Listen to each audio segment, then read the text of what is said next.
The Vampire of Sacramento, Sacramento, a city known for its serene beauty and vibrant community, 1977. A chill settled over the city. The year would be marked by a series of events that would forever change its history. Fear lingered in the air, thick and heavy, the kind of fear that seeps into your bones and keeps you awake at night. The whispers started.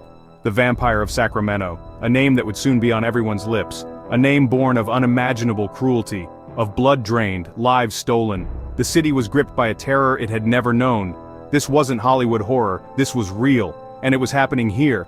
Richard Trenton Chase, a man whose actions defied comprehension, the man behind the monster.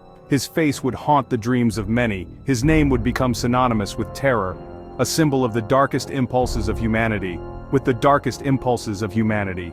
His crimes were not just acts of violence, but a descent into madness. His crimes, a gruesome tapestry of murder, cannibalism, and necrophilia. Acts that shocked even the most hardened detectives. 6 lives extinguished in a month of unimaginable violence. Families torn apart, communities left in mourning. The city held its breath, every shadow seemed to hide a new horror. Waiting, watching, praying for the nightmare to end. The tension was palpable, the fear inescapable. But for the families of Chase's victims, the nightmare had just begun. Their lives would never be the same. Their grief, raw and unending, would become a chilling testament to the monster who walked among them, a reminder of the evil that had invaded their lives. A troubled beginning. Richard Chase's story didn't begin in darkness. It started like any other, in the light of a seemingly normal childhood. But the shadows were always there, lurking at the edges, waiting to creep in. Born in 1950, his childhood was marked by instability, a volatile home life, academic struggles. The chaos at home spilled into every aspect of his young life. Early signs of disturbing behavior emerged. Bedwetting, cruelty to animals, setting fires. These were not just childhood mischiefs, but ominous signs of a troubled mind. These were the warning signs, the red flags waving in the wind, but they were ignored, dismissed by those who should have seen them. And so, the darkness within him festered. It grew unnoticed and unchecked, growing stronger with each passing year. Teenager, then adult. Chase's mental state deteriorated. He embraced bizarre beliefs, delving deeper into his own twisted reality. He believed his blood was turning to powder, a delusion that consumed him, that Nazis were trying to poison him, a paranoid fantasy that took over his thoughts.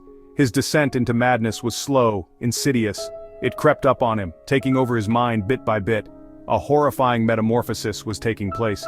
Richard Chase was becoming something unrecognizable, a monster born from the shadows of his own mind.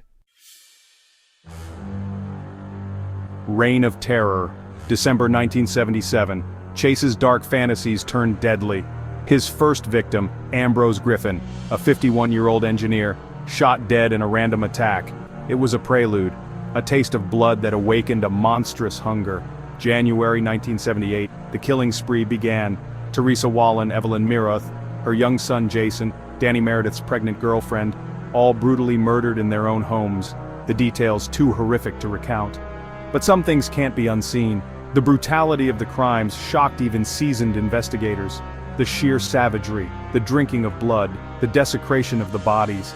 It was clear they were dealing with something monstrous, something evil. What drove Richard Chase to commit such unspeakable acts? The question haunted investigators. The answer lay in the twisted labyrinth of his mind. Chase suffered from paranoid schizophrenia. His world was a terrifying kaleidoscope of delusions and hallucinations. He believed he needed to consume blood to survive, that by killing, he was preventing his own death. His actions, however irrational, were driven by a desperate, twisted logic. Chase's case became a chilling study in the devastating consequences of untreated mental illness, a stark reminder of the fine line between sanity and madness, and the terrifying potential for darkness that lies within us all. The manhunt for the Vampire of Sacramento was relentless. The pressure mounted with each passing day. And then a break. A witness came forward providing a crucial lead, a description, a sketch. The pieces of the puzzle were finally coming together. Finally, they had a face to put to the nightmare. On May 8, 1979, Richard Chase was apprehended, bringing a sense of relief to the terrorized community. His reign of terror was over. The trial was swift, and the evidence overwhelming. The courtroom was filled with tension as the details of his horrific crimes were laid bare.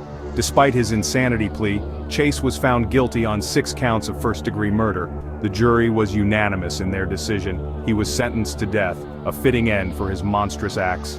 But Chase wouldn't face the executioner. His fate took a different turn. On December 26, 1980, he was found dead in his cell, a suicide by overdose. The monster was gone but not forgotten. But the scars he left on Sacramento would never fully heal. The community would always remember the fear and pain he caused.